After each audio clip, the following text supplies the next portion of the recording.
Amaravati capital. Yes,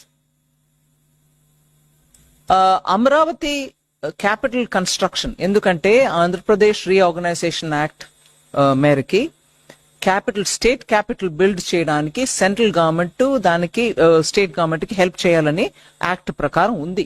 so capital city Amaravati buildup చేయడానికి మేము definite గా వాళ్ళకి అసిస్టెన్స్ ఇవ్వాలి. ఇప్పుడు నేను చెప్పిన 15,000 కోట్లు వరల్డ్ బ్యాంక్ అసిస్టెన్స్ తోటి మేము వాళ్ళకి తెప్పిస్తున్నాం. దానికి కౌంటర్ పార్ట్ ఫండింగ్ కూడా ఉంటుంది. కానీ ఇవాళ స్టేట్ పొజిషన్ ఎలా ఉంది, అది ఎట్లాగా వాళ్ళు ఇస్తారా ఇవ్వలేరా, అది మేము సెంటర్ నుంచి గ్రాంట్ ఇచ్చుకుంటామా, ఇవన్నీ చూసి వాళ్ళతోటి మాట్లాడుకుని చేస్తాం. ఎందుకంటే ఆఖరికి ఆ క్యాపిటల్ లేకుండా 10 సంవత్సరం వెళ్ళిపోయాయి. ఆంధ్రప్రదేశ్ కు ఒక క్యాపిటల్ ఉండాలి. భారతదేశంలో ఒక రాజ్యం ఉందనంటే క్యాపిటల్ లేకుండా అది ఆంధ్ర. అది యాక్ట్ ప్రకారం ఈ పార్టీకి క్యాపిటల్ అక్కడ ఉండాల్సిందే. నేను ఎవరు చేశారు ఎవరు చేయలేదు అనే విషయానికి వెళ్ళలే. ఆ క్యాపిటల్ బిల్డ్ చేయడానికి కేంద్ర ప్రభుత్వం పూర్తిగా కట్టుబడి ఉంది.